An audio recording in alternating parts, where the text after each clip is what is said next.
अखिल जगत स्वामी साम सदा शिव मल्हारी मणिमल्ल संहारक ऐश्वर्य प्रदाता शक्तिदाता जयदुरी गणाधीशित आदिरुद्र श्री मातंड भैरवा।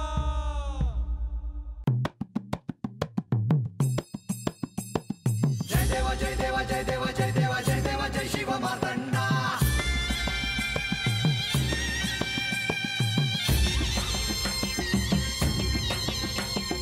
जय देवा जय देवा जय देवा जय देवा जय देवा जय शिव मातंडा। हरिवर्धन मल्हारी तुझी प्रचंडा। अगडदुम नगारा सोन्याची जेजुरी देव गेले जेजुरा निळा घोडा। अगडदुम नगारा सोन्याची जेजुरी देव गेले जेजुरा निळा घोडा। पावने तोडा कमरी कर पटा मिहिर मस्तकी तुरा। खोबऱ्याचा कुटका भंडाऱ्याचा भडका बोल अहंकारा सदानंदाचा येळकोट सदानंदाचा येळकोट। जय देवा जय देवा जय देवा जय देवा जय देवा जय शिव मातंडा। जय देवा जय देवा जय देवा जय देवा जय देवा जय शिव मातंडा। हरिवर्धन मल्हारी तुझी प्रचंडा। जय देवा जय देवा जय देवा जय देवा जय देवा जय शिव मातंडा। हरिवर्धन मल्हारी तुझी प्रचंडा।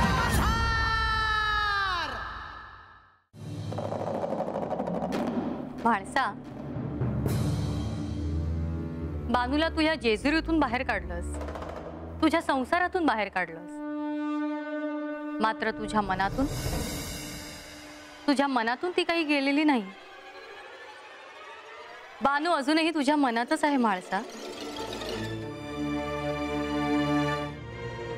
हे काय बोलत आहात देवी तुम्ही? तेच जे तुझ्या अंतर्मनात आहे, खोलवर, अगदी खोलवर। तुला जे हवं ते तू मिळवलंस खरं म्हाळसा, पण अजूनही तुला तिचा विसर पडलेला नाही। बानू इथे नसूनही तुझ्या मनात सारखे तिचेच विचार सुरू आहेत। याचाच अर्थ असा की तुला जे साध्य करायचे होते ते काही तुला साध्य करता आले नाही। देवी, मला जे साध्य करायचे होते ते मी साध्य केले आहे, पण हा विषय, ही अस्वस्थता, हे सारं काही घडलंच नसतं जर हे कोणालाही न सांगता जेजुरी सोडून गेले नसते। म्हाळसा, तू त्याच विचारात आहेस। तुला सारखे असेच वाटते आहे की श्री खंडेराय तुला सोडून पुन्हा बानूला तर भेटायला गेले नाहीत ना? म्हणजे हाच विचार तुझ्या मनात आहे। तो विचार अयोग्य नाही देवी। बघा, माझी अनुमती नसतानाही वाड्याचे दार कसे उघडले, वाड्यात प्रकाश कसा आला, दिवे लागण कशी झाली, याचा अर्थ हा आहे देवी की बानू परत जेजुरीत आली आहे। आणि मला हे देखील ठाऊक आहे की हे आत्ता या क्षणी तिलाच भेटायला त्या वाड्यात गेले आहेत। म्हाळसा, कदाचित तुला जे वाटते आहे तसे नसेलही। असं कसं म्हणता आहात तुम्ही पार्वती देवी? कदाचित श्री खंडेराय दुसरीकडे गेले असावेत। कुठे? कुठेही, बानूकडे सोडून नाही, असं नाही होणार। मला ठाऊक आहे ते त्या वाड्यातच गेले असणार, ते तिथेच असणार।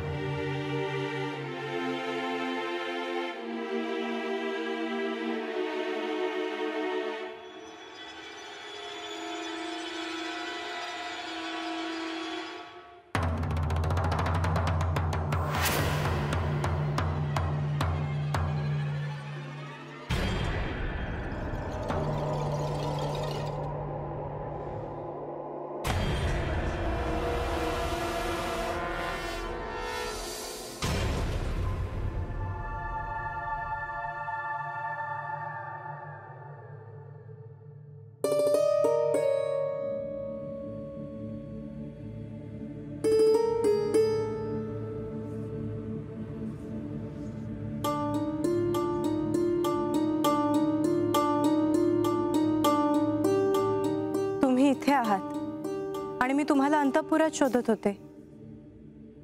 मला हो, इथे येण्यामागे तुमचं विशेष प्रयोजन तर नाही ना देवी? हो आहे, आणि म्हणूनच तुम्हाला शोधत आले आहे. मला सांगा, तुम्ही काय करायचा निर्णय घेतला आहे? देवी, तुम्हाला काय म्हणायचे आहे? मी समजलो नाही. म्हाळसा देवींना बानूवाड्यात प्रकाश दिसला आहे. त्यांना वाटतं आहे की बानू जेजुरीत आली आहे आणि श्री खंडेराय बानूला भेटायला बानूवाड्यात गेले आहे. हो, परंतु ते सत्य नाही. मला तेच विचारायचं आहे, तुम्ही हे असं थेट म्हाळसा देवींना सांगून का टाकत नाही? श्री खंडेराय इथे नसल्यामुळे त्या अस्वस्थ झाल्या आहेत आणि त्यांची अस्वस्थता अयोग्य नाही हे तुम्ही देखील जाणता. हो, आणि म्हणूनच मी सेवकांना बानूवाड्यात पाठवण्याचा विचार करतो आहे. सेवकांचं म्हणणं त्यांना पटेल असं वाटत नाही. देवी, ह्याखेरीज मी आणखीन काय करावं असं तुमचं म्हणणं आहे? नाहीतर मी स्वतः जाऊन बानूवाड्यात तो कसला प्रकाश आहे हे पाहून येतो. नाही, नको, तुम्ही नका जाऊ. सेवकांनाच पाठवा. बर. मला आणखी एका गोष्टीचं उत्तर द्याल? विचारा देवी. श्री खंडेराय कुठे गेले आहेत हे मी तुम्हाला विचारणार नाही, कारण तुम्हाला माहित असून देखील तुम्ही मला सांगणार नाही. परंतु ते परत कधी येतील हे तरी तुम्ही मला सांगू शकाल? देवी, आत्ताच ते मी तुम्हाला कसं सांगणार? येते मी.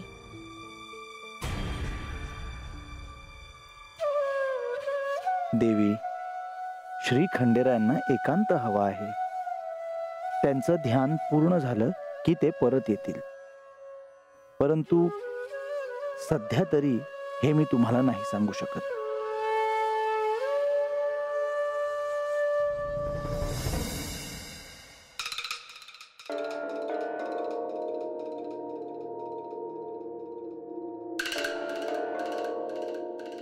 गेली असं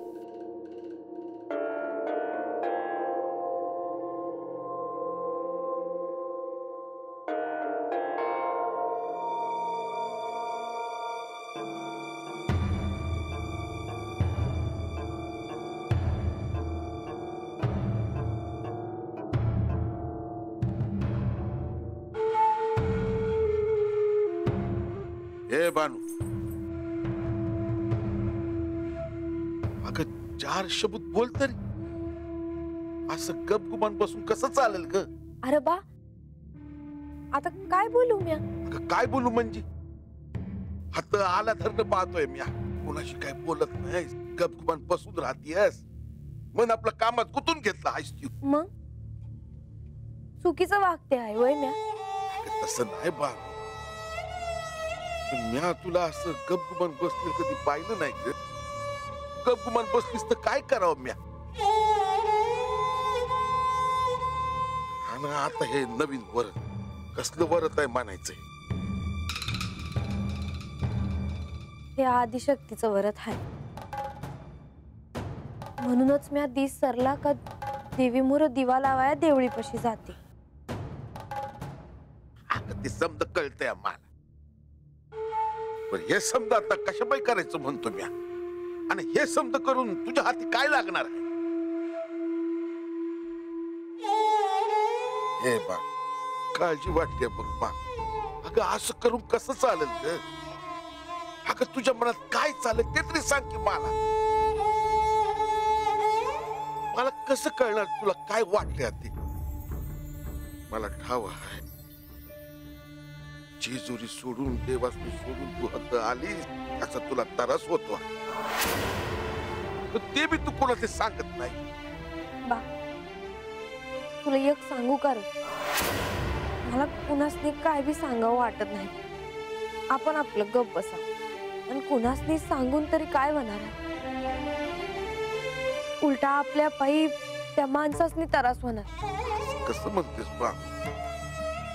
आपल्या माणसाची त्रास झाला तर त्याचा आपल्याला पण त्रास होणारच की. कशापाई माझ्याशी असं परकेवानी बोलतेस तू?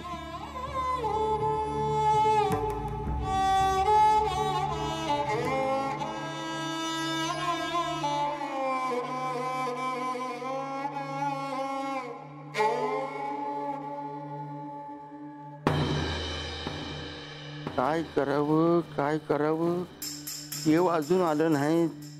पुन्हा कुठे गेला आहे तिथे. गडावर समजे काळजीत आहेत. काय करावं गणोबा! कळलं नाही झालं. ए गणोबा, आता ह्याचं काय अजून. गणोबा वाईस थांब की. आता आहेस वय. कुठं कुठं नाही शोधलं तुला. बरं झालं काय. अरे तुला परदंजीने भेटाय बोलवलं आहे. मला हा प्रकार कोणाच ठाऊक काय बाय काम सांगायचं असेल म्हणून बोलावलं असेल.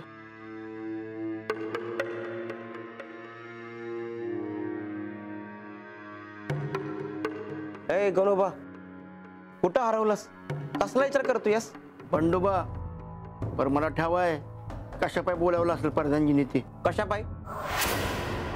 देव कुठे गेला आहे ते विचारायचं असेल त्यासनी. मग त्यात घाबराय काय झालं? अरे पण काय सांगावं त्यासनी मी. जे आहे ते सांगायचं. तुला ठाव आहे का देव कुठं गेला आहे तिथे? मग झालं तर तेच सांग. अरे गणोबा, कशा पायी एवढा विचार करतोयस? आधी जाऊन त्यासनी भेट, काय म्हणतात ते बघ. अरे दुसरं काहीतरी काम असेल. जा जा म्हणजे मी एकलाच जाऊ?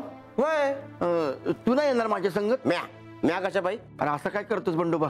आपण दोघं बी जाऊ की संगती त्यांना भेटाया. नाही नाही नाही नाही नाही. हे बघ गणोबा, तू ग मला तसं घेऊन जाऊ नकस. तुला परदांजीने बोलवलं आहे ना, मग तूच जा. मला मॉप काम आहे ती. अरे असं काय करतोस? चल ना माझ्या संग. नाही म्हणजे नाही. हे बघ मला मॉप काम आहे ती. म्या चाललो माझ्या कामाला. तुला परदांजीने बोलवलं आहे ना, तर तेव्हा तूच जाऊन भेट. ते घराच्या दरवाजापाशी आहे ती, ततच जाऊन त्यासनी भेट. कळलं? म्या जातो माझ्या कामाला. आला मग. अरे अरे अरे अरे देव कुठं आहे विचारलं तर मी काय सांगावं परदानजीसनी.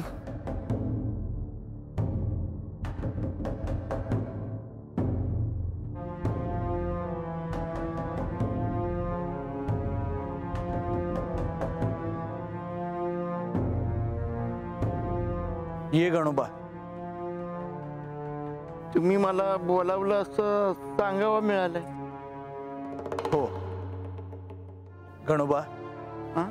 तुला एक अत्यंत महत्वाचं कार्य पूर्ण करायचं आहे. असं का? जी. गणोबा, इतकं घाबरण्यासारखं काय आहे त्यात? अद्याप कार्य काय आहे हे देखील मी तुला सांगितलेलं नाही. तसं नाही प्रधानजी, पर आता गडावर जे चाललं आहे त्याच्यावरनं मला वाटलं की. काय वाटलं? का तुम्ही हे विचारायला मला बोलावलं असेल का देव कुठं गेले ती. नाही, परंतु श्री खंडेराय बाणाईच्या वाड्यात गेले आहेत असं श्री म्हाळसा देवींना वाटतंय. काय सांगताय प्रधानजी? खरं आहे वय हे? हो. अरे हेच तर तुला बघायला जायचं आहे की खरंच देव बाणाईच्या वाड्यात आहेत की नाहीत. म्हणून तुला आता तिथे त्वरित जायचं आहे. असं का? वय वय आताच जायचंय वय? हो गणोबा. अरे श्री म्हाळसा देवींची आज्ञा आहे ही. असं? पर प्रधानजी, तुम्हाला राग येणार नसेल तर एक विचारू का? विचारा. नाही म्हणजे वाड्यावर आता कुणी बी नसतं या. म्हणजे बाणाई गेल्या धरणं दार बी लावलेलं असतं या. असं असताना म्हाळसा देवीसनी असं का वाटतं या की देव तत गेला असत्या म्हणून? कारण त्या वाड्यातून सर्वदूर प्रकाश असा पडताना दिसतो आहे. प्रकाश? हो. आणि बाणाई देखील त्या वाड्यात आहेत असं श्री म्हाळसा देवींना वाटतं आहे. काय सांगताय प्रधानजी? बाणाई जेजुरीत आल्या ती कवा अन कसं? गणोबा, अहो असं श्री म्हाळसा देवींना वाटतंय. असं का? चालेल चालेल. तेव्हा आता त्वरित वाड्याच्या दिशेने निघा आणि तिथे काय घडतंय हे मला सांगायला या. जी. मी अंतःपुरात असतो. जी येतो मी.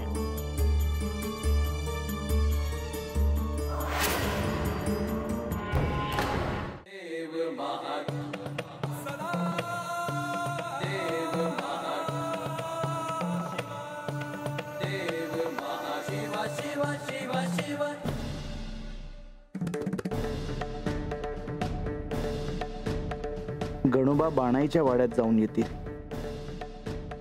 त्यांना तिथे प्रकाश का पडला आहे हे कळेलही.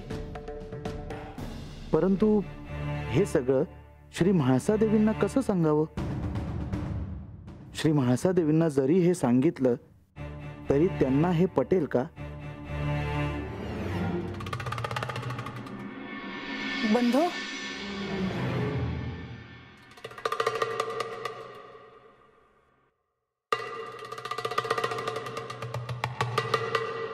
यांच्याबद्दल काही कळले का याची विचारणा करण्यासाठी मी आले आहे. देवी, आपण कशाला कष्ट घेतलेत? जर सेवकांकरवी निरोप पाठवला असता तर मी स्वतः आपली भेट घ्यायला आलो असतो. बंधू, मला राहवले नाही. यांच्याबद्दल काही कळले का? देवी, मला तुमची काळजी समजते आहे, परंतु देवी, ते साक्षात श्री खंडेराय आहेत आणि श्री खंडेराय म्हणजेच महादेव आणि महादेव म्हणजेच श्री खंडेराय. महादेव सर्व देवांचे देव, योगियांचे योगी. महादेव सृष्टीच्या लयतत्वाचे स्वामी आहेत. तसेच ते महान योगी देखील आहेत. त्यांना एकांतात साधना करणे प्रिय आहे. त्यामुळे कदाचित ते साधनेसाठी एकांतात गेले असावेत. जर तसं असतं तर त्यांनी मला सांगितलं असतं, याची मला खात्री आहे. ज्या अर्थी त्यांनी कोणालाही हे सांगितलं नाही त्या अर्थी ते नक्कीच बानूची भेट घ्यायला गेले असावेत. देवी, तुम्ही निष्कारण ह्या गोष्टीचा विचार करता आहात असं मला वाटतं. निष्कारण नाही बंधू, त्या बानूच्या वाड्यात पडलेला प्रकाश मला अस्वस्थ करतो आहे. हे नक्कीच बानूच्या वाड्यात गेले असणार याची मला खात्री आहे. मला नाही तसं वाटत देवी. मग त्या वाड्यात प्रकाश कसा? त्या वाड्यात कोणीही राहत नाही, मग त्या वाड्यात प्रकाश कसा पडला? मला खात्री आहे की हे तिथेच आहेत, नाहीतर बानू तिथे आली असेल. हे बानूला भेटण्यासाठी तिच्या वाड्यात गेले आहेत. देवी, मला अजूनही असं वाटतं की असं काही घडलं नसावं आणि बाणाई जेजुरीत आली नसावी. बंधू, हे तुम्हाला काही सांगून गेले आहेत का? म्हणजे कुठे जाणार आहेत असं? देवी, श्री खंडेराय कुठे आहेत हे जर मला नेमकं ठाऊक असतं तर मी ह्यापूर्वीच तुम्हाला सांगितलं असतं. मला अजूनही असं वाटतं की ते एकांतात साधना करायला गेले असावेत. ते ठिकाण कुठे आहे हे मला ठाऊक नाही, परंतु निश्चितच ते त्यांच्या आवडीचं प्रिय असं ठिकाण आहे. किंवा प्रिय व्यक्तीच. देवी, मी गणोबाला बाणाईच्या वाड्यात पाठवलं आहे. तिथं काय घडलं आहे ते आपल्याला लवकरात लवकर कळेल. प्रणाम देवी. प्रणाम प्रधानजी. या गणोबा, तुम्ही बानूवाड्यात जाऊन आलात. आता तुम्हीच मला सांगा, तुम्ही तिथे काय बघितलं? मला खात्री आहे की तिथे बानू असणारच. माझ्या आज्ञेचा अव्हेर करून ती जेजुरीत परत आली आहे, हो ना?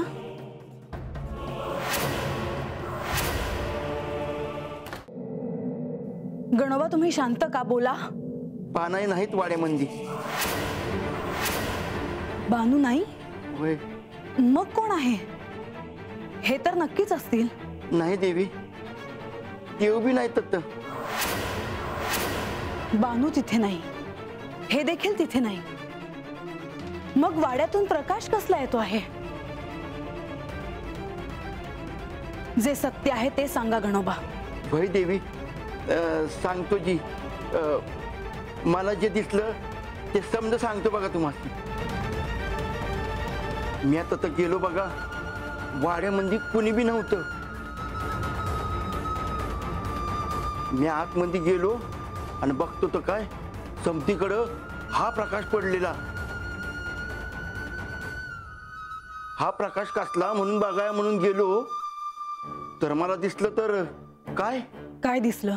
का बानाईच्या देवघरामध्ये हळदीची पिंड आहे आणि त्यातनं समधीकडे प्रकाश पडलेला आहे. देवी, मी म्हणालो होतो तुम्हाला श्री खंडेराय तिथे नसणार. हे काहीतरी निराळ आहे. गणोबा, येतो. जी.